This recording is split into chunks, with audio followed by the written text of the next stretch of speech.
We've been showing you the high waters all morning. Vehicles are stuck. Homes are flooded. Now, one of the hardest hit areas is Warren. That's right. Warren's mayor says he is ready to ask the governor for help.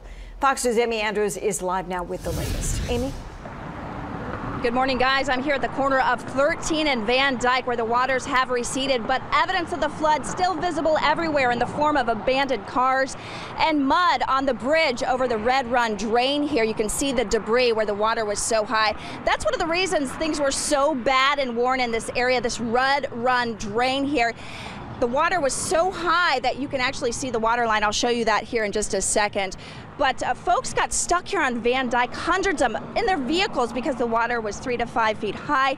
They couldn't move, so they just abandoned those cars. Some of them had to be plucked out of their cars by rescue crews.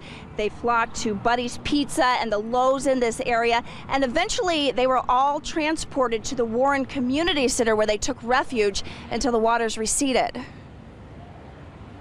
In general, Warren has been the epicenter of this horrendous storm, and I don't think there's been anything like it in my memory, and I go back 40 years in Warren and there's nothing like it in that time period. I think, as far as I'm concerned, this is going to be known as the Great Flood of 2014. And what I do tell people is that even though you're stressed out right now, we're going to do everything we can to help you out. It was absolutely unbelievable. I've never seen anything like it. I've seen water levels get this high, but not literally over the bridge. I was out here in the middle of the bridge at 13 Mile here, watching the current push all the cars over, watching them rock. Okay, and there's that water line behind me here I mentioned. You can see it on the hill, the debris. Can you believe it was that high on such a busy roadway here that's traveled by hundreds of thousands of vehicles today? You definitely want to avoid this area if you can, because it is down to one lane in some areas. It looks like still because of this construction, and there are still, like I mentioned, the abandoned vehicles. One thing to mention in all of this tragedy, there was a death of a woman. I'm told she had a heart attack or suffered cardiac arrest. They aren't sure if it was due to the flooding or what was going on, but she was discovered in her vehicle in about 3 feet of water. So they're trying to determine what exactly caused that, but it looks like cardiac arrest at this time. In terms of Mayor Jim Fouts, he is going to call the governor, he tells me, later on today to request state aid because he says this area is so badly damaged, some of the homes here, some of the basements, so he wants to get some help from the state for the folks here in Warren. Reporting live from Warren, Amy Andrews, back to you guys.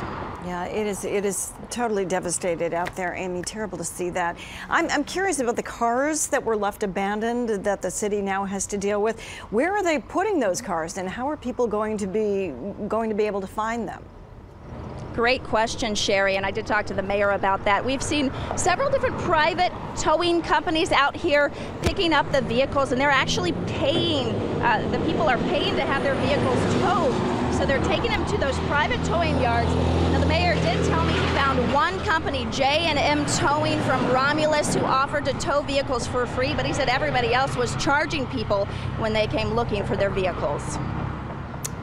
It is going to take quite a while to get back to normal out there in Warren. Amy, thank you very much for that report.